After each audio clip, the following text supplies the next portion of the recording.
ಯೆಹೋವನೇ, ನನ್ನ ಪ್ರಾರ್ಥನೆಯು ಧೂಪದಂತೆಯೂ ನಾನು ಕೈಯೆತ್ತುವುದು ಸಂಧ್ಯಾ ನೈವೇದ್ಯದಂತೆಯೂ ನಿನಗೆ ಸಮರ್ಪಕವಾಗಲಿ. ಭಾನುವಾರ 7 ಜುಲೈ 2024 ಇಸ್ವಿ. ಈ ದಿನದ ವಾಕ್ಯ ಧ್ಯಾನಕ್ಕಾಗಿ ನಾನು ಆರಿಸಿಕೊಂಡಿರುವಂಥ ವೇದ ಭಾಗವು ಶ್ರೀ ಮಾರ್ಕನು ಬರೆದ ಸುವಾರ್ತೆ 13ನೇ ಅಧ್ಯಾಯದ 2ನೇ ವಚನ. ಯೇಸು, ಈ ದೊಡ್ಡ ಕಟ್ಟೋಣಗಳನ್ನು ನೋಡುತ್ತೀಯೋ, ಇಲ್ಲಿ ಕಲ್ಲಿನ ಮೇಲೆ ಕಲ್ಲು ಉಳಿಯುವುದಿಲ್ಲ, ಎಲ್ಲಾ ಕೆಡವಲ್ಪಡುವುದು ಅಂದನು ಎಂಬುವಂಥದ್ದೇ. ಕರ್ತನಲ್ಲಿ ಪ್ರೀತಿಯುಳ್ಳ ದೇವ ಜನರೇ, ಶುಭೋದಯ. ಯೇಸು ಸ್ವಾಮಿಯು ನಡೆಯುವಂಥ ಘಟನೆಗಳು ಮಾತ್ರ ಅಲ್ಲ, ಭವಿಷ್ಯವನ್ನು ಕೂಡ ಬಲ್ಲಾತವನಾಗಿದ್ದಾನೆ. ದೇವರ ನಾಮಕ್ಕೆ ಸ್ತೋತ್ರ ಉಂಟಾಗಲಿ. ಕರ್ತನಲ್ಲಿ ಪ್ರಿಯರೇ, ಈ ವಾಕ್ಯ ಧ್ಯಾನ ಮಾಡೋಣ. ಈ ದಿನದ ವಾಕ್ಯ ಧ್ಯಾನದ ಶೀರ್ಷಿಕೆ ಯೇಸು ಭವಿಷ್ಯವನ್ನು ಬಲ್ಲವನು. ಕರ್ತನಲ್ಲಿ ಪ್ರಿಯರೇ, ಯೇಸು ಸ್ವಾಮಿ ಮತ್ತು ತನ್ನ ಶಿಷ್ಯರು ಪವಿತ್ರಾಲಯದಲ್ಲಿರುವಾಗ ಒಬ್ಬ ಬಡ ವಿಧವೆ ಬಂದು ಕಾಣಿಕೆಯನ್ನು ಹಾಕಿದಳು.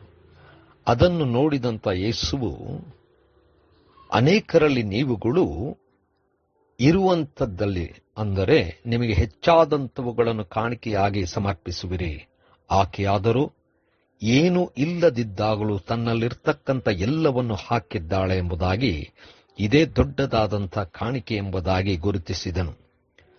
ಆಕೆಯ ಅಂತರಾಳವನ್ನು ಯೇಸು ಸ್ವಾಮಿ ತಿಳಿದಂಥವನಾಗಿದ್ದನು. ಆಲಯದಿಂದ ಹೊರಕ್ಕೆ ಬರುವಾಗ ಶಿಷ್ಯರಲ್ಲಿ ಒಬ್ಬನು, ಸ್ವಾಮಿ, ಗುರುವೇ, ನೋಡು ಎಂಥ ಕಲ್ಲುಗಳು, ಎಂಥ ಕಟ್ಟೋಣಗಳು ಎಂಬುದಾಗಿ ಹೇಳಿದನು. ಆ ಕ್ಷಣದಲ್ಲಿ ಯೇಸು ಸ್ವಾಮಿ, ನೀನು ಈ ಕಟ್ಟೋಣಗಳನ್ನು ನೋಡುತ್ತೀಯೋ, ಇಲ್ಲಿ ಕಲ್ಲಿನ ಮೇಲೆ ಕಲ್ಲು ಉಳಿಯುವುದಿಲ್ಲ ಎಂಬುದಾಗಿ ಹೇಳಿದನು. ಯೇಸು ಸ್ವಾಮಿಯು ಆ ಕಟ್ಟಡವು ಏನಾಗುತ್ತದೆ ಎಂಬುದಾಗಿ ಭವಿಷ್ಯವನ್ನು ಬಲ್ಲವನಾದನು. ಎಷ್ಟು ಬಲಿಷ್ಠವಾಗಿದ್ದರೂ, ಎಷ್ಟು ಸುಂದರವಾಗಿದ್ದರೂ ಅದು ನಿಲ್ಲುವುದಿಲ್ಲ ಎಂಬುದಾಗಿ ಯೇಸು ಸ್ವಾಮಿಗೆ ತಿಳಿದಿತ್ತು. ಕರ್ತನಲ್ಲಿ ಪ್ರಿಯರೇ, ನಾವು ತಿಳುಕೊಳ್ಳಬೇಕಾದಂಥ ವಿಚಾರ ಏನಂದ್ರೆ, ಯೇಸು ನಮ್ಮ ಅಂತರ್ಯವನ್ನು ತಿಳಿದಂಥವನಾಗಿದ್ದಾನೆ, ನಮ್ಮ ಭವಿಷ್ಯವನ್ನೂ ಕೂಡ ತಿಳಿದಂಥವನಾಗಿದ್ದಾನೆ.